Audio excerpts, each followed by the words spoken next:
moment, but the specificity of the question. And so, as an historian, that's where I come in, trying to say, well, I can see continuities with past moments. I can also see differences. And what questions should that lead us to be asking? And what I see too often within the corridors of consultation with academics, and also on WhatsApp, is that people are not asking the questions about now. They're refighting struggles, political struggles in particular, that are done and dusted. We are in a different moment. So, as I said, the inflation is not the same as the inflation of the 2000s. That doesn't mean that the effect on the poor might not be exactly the same, but it is a different historical moment and therefore needs a different analysis. The opposition is not the same as it was in the 2000s, which is something that a lot of academics don't take into account, and certainly a lot of people I see on social media don't take into account. And we need to remember that the opposition has actually been in power for quite a lot of, the last few years. And also its leadership has completely changed, and we are dealing with a different set of debates about what it means to oppose within Zimbabwe. The global context has changed massively. China is differently situated now from how it was when a lot of these narratives start in the 2000s. We've seen the rise of populism globally. We've seen the loss of moral authority of both Britain and the United States. We're seeing an environmental crisis that needs to be taken into account, that was certainly not at the forefront of the way that people were thinking maybe during the last time we had this kind of economic crisis. And SADC is a different place.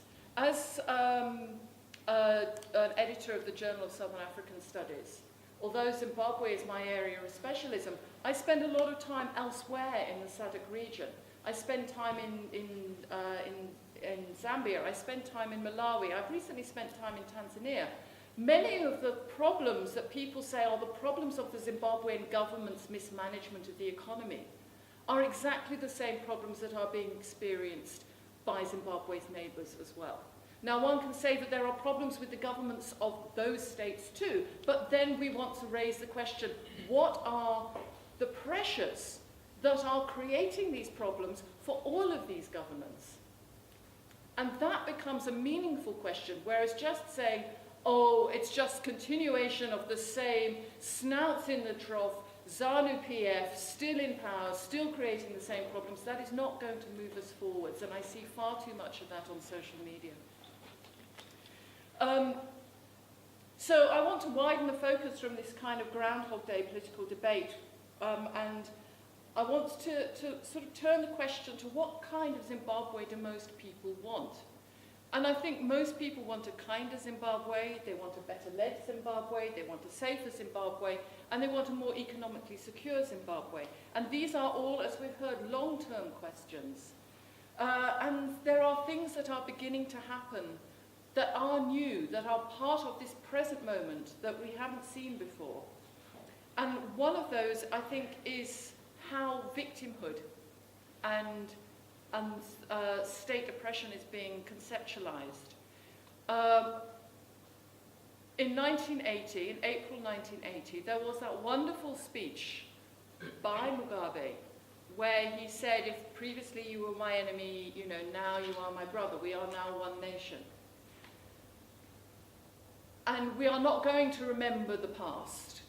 We are going to move forwards. And at the time, that was read as saying, we are not going to attack the white community. We are going to work with you and move forwards with you. But that narrative of we are never going to look at the past then began to fester away with Gukuruhundi. And we began to get a whole range of narratives of victimhood that weren't being addressed because official state policy was we don't go and look at the problems of the past. We move forward, so we don't talk about those things. And so Gukuruhundi has festered. There's a lot of white people who are kicking around in the UK now, who are very much self-defining as victims of Mugabe, victims of a racist Zimbabwean policy.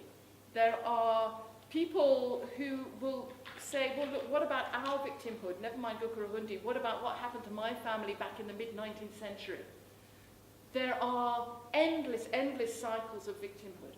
And what I think this new government is doing, on the basis of the Constitution, that of course Alex played such a wonderful part in putting together, is those Chapter 15 commissions, including the National Peace and Reconciliation Commission, which incidentally is not a TRC, and it is not a Gukurahundi Commission. It is a Truth and Reconciliation. It's not a Truth and Reconciliation, it is a Peace and Reconciliation Commission. And it's doing wonderful work at saying, okay, let's look at how we build peace without shoving under the carpet the pain that people have experienced. Instead, let's say, how do we go forwards? We go forwards by training communities in how to build peace, so that what's happened in 2008 never happens again. And this, again, is a global context. Zimbabwe is not alone in doing this. The UN